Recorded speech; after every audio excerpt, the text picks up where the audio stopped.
नमस्कार मित्रांनो, स्वागत आहे आपलं शेती उद्योग चॅनलवर. केळी लागवड जमिनीच्या तयारीपासून ते हार्वेस्टिंगपर्यंत योग्य त्या पद्धतीने व योग्य त्या खर्चामध्ये कशी केली जाऊ शकते या संदर्भात आपण ही व्हिडिओ सिरीज चालू केली आहे. आजचा आपला 11वा भाग आहे. आज आपण पाहणार आहोत, एकदा का केळी रोपांची लागवड केली की त्यानंतर जोपर्यंत तुमची केळी बाग अस्तित्वात आहे तोपर्यंत कधीही चुकून सुद्धा त्यामध्ये ट्रॅक्टर, रोटावेटर चालू नये, केळीला माती लावू नये किंवा कोणत्याही कारणास्तव केळी बागेतील माती अजिबात हलू नये. या संदर्भात शास्त्रीय दृष्टिकोन काय आहे हे आज आपण जाणून घेणार आहोत आणि त्यासोबत त्याचे परिणाम सुद्धा प्रॅक्टिकली आपण बघणार आहोत. तत्पूर्वी या सिरीजमधील सर्व व्हिडिओ व व्यवस्थापनाचं शेड्यूल आपल्याला शेती उद्योगच्या व्हॉट्सअप चॅनलवर एकत्रितपणे उपलब्ध असेल. व्हॉट्सअप चॅनलची लिंक डिस्क्रिप्शन बॉक्समध्ये दिलेली आहे किंवा आपण या व्हॉट्सअप नंबरवर मेसेज करू शकता. तर चला सुरुवात करूया. केळी बागेमध्ये आपण दिवस रात्र मेहनत घेत असतो की जेणेकरून हार्वेस्टिंगच्या वेळी बाजारातील सगळ्यात चांगला रेट आपल्याला मिळावा. त्यामध्ये एक मेहनत म्हणजे केळीला माती लावणे. आता केळीला माती लावण्यामागे एक किंवा अनेक कारणं दिली जातात किंवा त्याचे अनेक फायदे सांगितले जातात. त्याच्यातले काही कारणं आपण बघूया. त्याच्यातलं कारण नंबर 1 म्हणजे केळीला माती नाही लावली तर केळी पडते किंवा केळी पडू नये म्हणून माती लावली जाते. पावसाळ्यात पाणी साचून रोगराई येऊ नये म्हणून माती लावणं गरजेचं आहे किंवा जेणेकरून पाण्याला जायला वाट मिळावी. त्याच्यानंतर केळीला माती लावताना तणांचा बंदोबस्त होतो. आणि चौथं कारण आहे, माती लावताना खतं टाकून माती लावली जाते, त्यामुळे खतं जी आहेत ती माती अडवतात.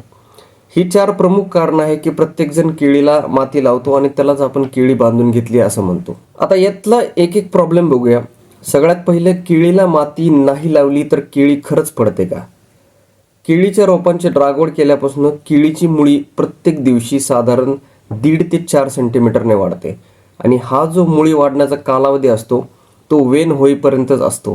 त्यानंतर बुंद्यापासून नवीन मुळी येणं बंद होतं आणि बुंद्याच्या ऐवजी केळीला जी पिल्ले येतात त्यांच्या मुळींचा विकास चालू होतो.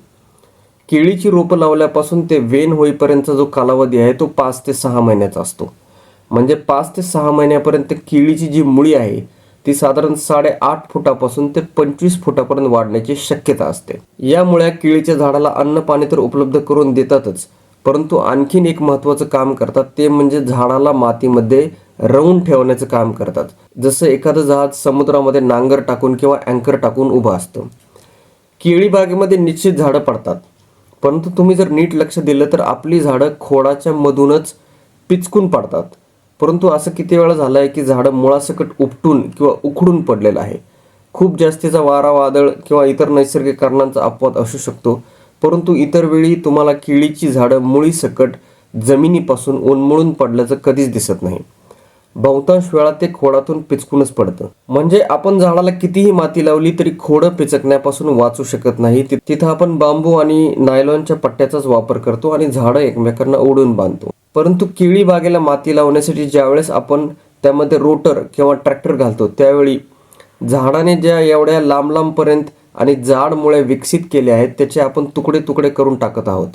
बरं, नेमके किती टक्के मुळीचं नुकसान होत आहे यामध्ये? 90% केळीची जी मुळे आहे ती झाडाच्या बुंद्यापासून साधारणतः 1 मीटर अंतरापर्यंत आणि 1.25 फूट खोलीपर्यंत सेट झालेली असते आणि आपल्या रोटरची जी पाती आहे ती पण तेवढ्याच अंतरापर्यंत आणि तेवढ्याच खोलीपर्यंत चालत असतात. म्हणजे आपण साधारण 90% झाडाच्या मुळीचं नुकसान करत आहोत. एखाद्या जहाजाला समुद्रात उभा राहण्यासाठी नांगर टाकावा लागतो. हा नांगर समुद्राच्या किंवा नदीच्या तळाशी वाळू किंवा मातीमध्ये घट्ट रवला जातो, त्यामुळे जहाज एका जागेवर स्थिर राहतं. त्याचप्रमाणे झाडाला नुसती कितीही माती लावली तरी त्याचा फायदा काय? रोटावेटरने लावलेल्या मातीमध्ये झाडाला रवून ठेवण्यासाठी मुळ्या तर लागतातच. केळीचं झाड म्हणजे पोकळ बांबू थोडीच आहे नुसतं मातीमध्ये उभा करून ठेवायला. त्या झाडाला स्वतःचा बुंदा, पान आणि पुढे जाऊन 25 किलो घडाचं ओझं पण पेलायचं आहे. आणि एवढं ओझं जर पेलायचं असेल तर वादळ आणि वाऱ्यामध्ये झाड एका जागी मजबूत ठेवायचं असेल तर त्याला अनेक बाजूने जहाजासारखं अँकर पाहिजेत. थोडक्यात 8.5 ते 25 फुटापर्यंत मुळ्या ज्या निसर्गाने त्याला दिलेल्या आहेत त्या झाडाला सर्वात जास्त नैसर्गिक मजबूती देतात. परंतु माती लावण्याच्या प्रयत्नात या नैसर्गिक मुळ्यांचा अँकर जो झाडाला सगळ्यात जास्त संरक्षण आणि स्थिरता देतो तोच आपण तोडून टाकत आहोत. म्हणजे ज्यावेळेस वादळ, वारा किंवा नैसर्गिक आपत्ती येते तेव्हा हीच रोटावेटरने माती लावलेली बाग सर्वात आधी पडायला चालू होते, कारण या झाडांच्या बुडाला जमिनीमध्ये काहीच आधार नसतो. ही झाडं अधांतरी उभी असतात. आता नुकसानीची दुसरी बाजू बघूया. बाजारातील सगळ्यात चांगला रेट आपल्याला पाहिजे असेल तर आपल्या मालाला योग्य ते वजन व एक्सपोर्ट क्वालिटी आली पाहिजे. एक्सपोर्ट क्वालिटी आणि वजन भरण्यासाठी केळीची लांबी जास्तीत जास्त चांगली असली पाहिजे व जास्तीत जास्त वेन एकाच वेळी होणं गरजेचं आहे. केळीची लांबी चांगल्या पडण्यासाठी 2 फण्यातील अंतर जास्तीत जास्त असलं पाहिजे. 2 फण्यामधील अंतर जास्तीत जास्त पडावं यासाठी केळीच्या प्रत्येक पानामधील अंतर चांगलं असणं गरजेचं आहे. आणि हे सर्व तेव्हाच शक्य आहे जेव्हा केळीच्या झाडांच्या मुळीची आपण काळजी घेऊ. आता काळजी घेऊ म्हणजे फक्त ह्युमिक ॲसिड सोडत बसू नका. इथं मुद्दा लक्षात घ्या, केळीला निसर्गतः इतर झाडं किंवा पिकाच्या तुलनेमध्ये मुळीची घनता कमी असते. त्यामुळे केळी हे पीक मुळीच्या नुकसानीस अत्यंत संवेदनशील असते. त्यामुळे झाडाने विकसित केलेल्या मुळ्या रोटावेटर घालून तोडू नका. त्यापेक्षा बेडवरच लागवड करा. बेड कसा काढायचा, त्याची उंची किती ठेवायची, त्याची रुंदी किती ठेवायची हे आपण सुरुवातीला शिकलेलो आहोत. एकदा का बेडवर केळी रोपांची लागवड केली की त्यानंतर त्यामध्ये कोणतेही मशीन चालवण्याची गरज पडत नाही. हे आपण प्रॅक्टिकली करून दाखवलेलं आहे. त्यातून आपलं रोटावेटरचं भाडं सुद्धा वाचणार आहे. आता या सर्व ज्या गोष्टी आहेत ते माझ्या मनाला वाटलं म्हणून मी तुम्हाला सांगत नाही. आपल्या देशात फक्त शेतीच्या संदर्भातील वस्तू विकण्याला प्राधान्य दिलं जातं. समस्येचं मूळ काय आहे या संदर्भात संशोधन केलं जात नाही. ऑस्ट्रेलियामध्ये याच्यावर काम झालेलं आहे आणि त्याचाच अभ्यास करून शेतीमध्ये स्वतः आपण यामध्ये प्रॅक्टिसेस केलेल्या आहेत आणि त्याच मग आपल्यासमोर मांडत आहे. आपल्यातल्या कोणाला याचा अधिक अभ्यास करण्याची गरज वाटत असेल तर banana root and soil health user मॅन्युअलची लिंक व्हॉट्सअप चॅनलवर उपलब्ध करून मी देत आहे. आता दुसरा प्रॉब्लेम बघूया. पावसाळ्यात पाणी साचून रोगराई येऊ नये म्हणून माती लावणं गरजेचं आहे किंवा जेणेकरून पाण्याला जायला वाट मिळावी, हे एक कारण दिलं जातं. रोटावेटर चालवण्याचा दुसरा तोटा म्हणजे आपल्याला असं वाटतं रोटावेटर चालवून आपण माती मोकळी करत आहोत आणि पावसाळ्यामध्ये पाणी जाण्यासाठी वाट काढून देत आहोत.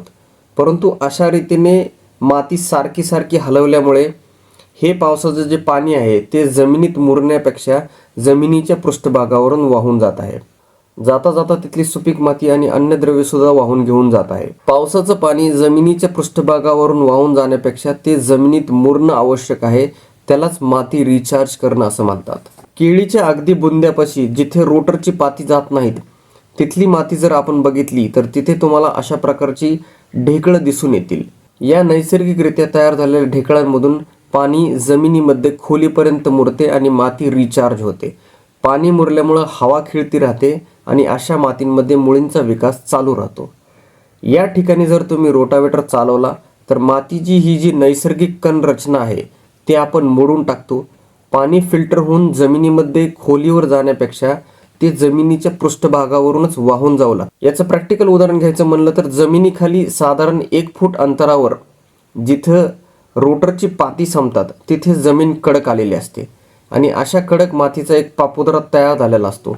कोरड्या मातीमध्ये हे लवकर जाणून येत नाही, परंतु माती जेव्हा ओली असेल तेव्हा हा प्रकार निश्चित आपल्याला बघायला मिळतो. या कडक झालेल्या मातीच्या पापुद्र्यामुळे मुळीची पाणी आणि अन्य द्रव्ये शोषून घेण्याची क्षमता मोठ्या प्रमाणात कमी होते.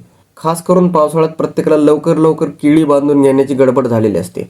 कामं उरकून घेण्याच्या नादात अशा वेळी जमिनीतील ओल बिल काहीही बघितली जात नाही. तशातच रोटर घातले जातात आणि केळी बांधून घेतली जाते. आपल्याला वाटतं लय भारी काम केलं आपण सगळ्याच्या आधी. ही जमीन वाळली की अशा ठिकाणी कडकपणा येतो आणि इथे तुम्हाला टायरचे वण पडलेले दिसतात. मुळ्या तर तुम्ही तोडून टाकलेल्याच आहेत, परंतु ज्या काही मुळ्या शिल्लक आहेत त्याची सुद्धा अशा कडक झालेल्या मातीमधून पाणी आणि अन्नद्रव्य शोषून घेण्याची क्षमता मोठ्या प्रमाणात कमी झालेली असते. मग रोटर मारण्याचा फायदा काय झाला? जमिनीच्या पृष्ठभागावरून पाणी वाहून जाऊ नये, ते जमिनीमध्ये खोलीपर्यंत मुरावे व माती रिचार्ज व्हावी. याला पर्याय काय याच्यावर आपण आता सोल्युशन बघूया. केळीच्या 2 ओळीमध्ये तुम्ही तण वाढवा. ताक धायच्या लावू नका. त्यासाठी केळीचं अंतर 7x5च ठेवा.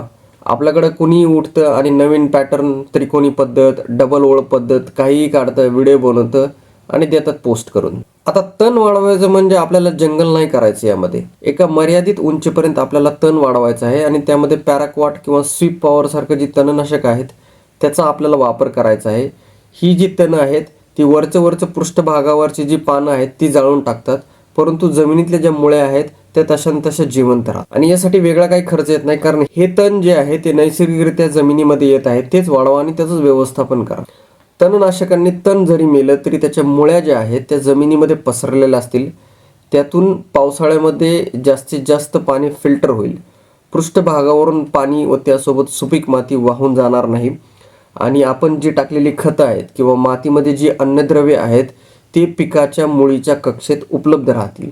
मातीची जी नैसर्गिक कण रचना आहे ती चांगली राहील आणि माती रिचार्ज होईल.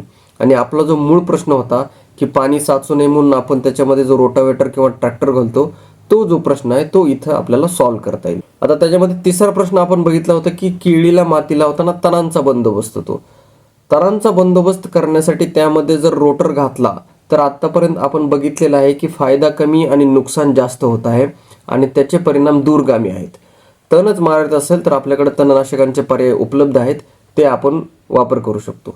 आता राहिला शेवटचा प्रश्न, माती लावताना खत टाकून माती लावली जाते, त्याच्यामुळे खतं जी आहेत ती माती अडवतात. आता यामध्ये खत टाकून माती लावली जाते त्यामुळे खतं माती अडवतात हे 100% खरं आहे.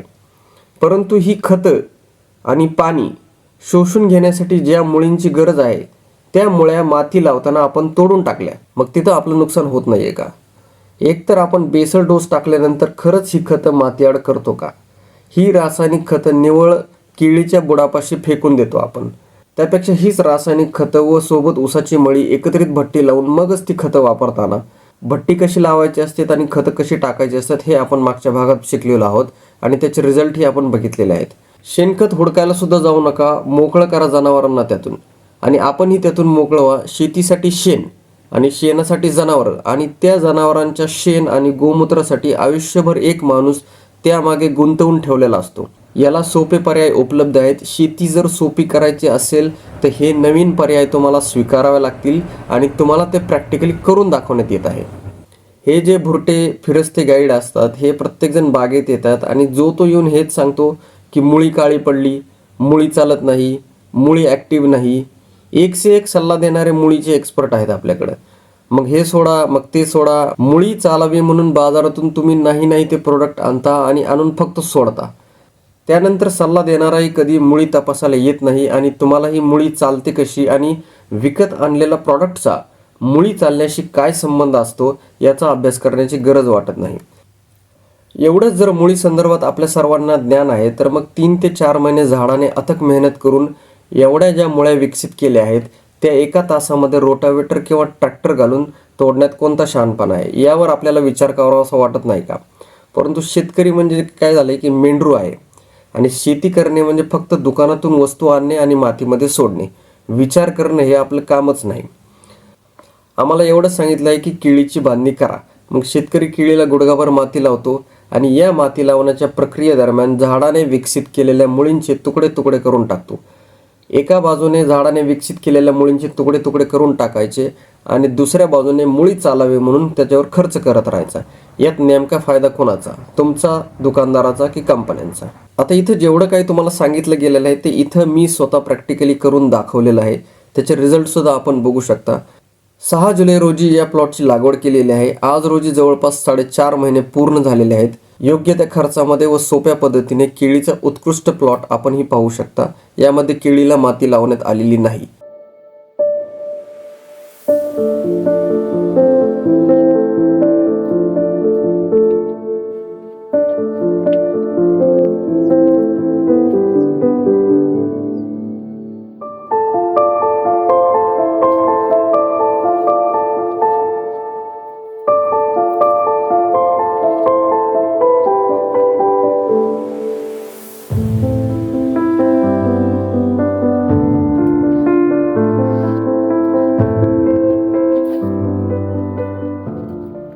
आशा आहे या माहितीचा तुम्ही उपयोग कराल.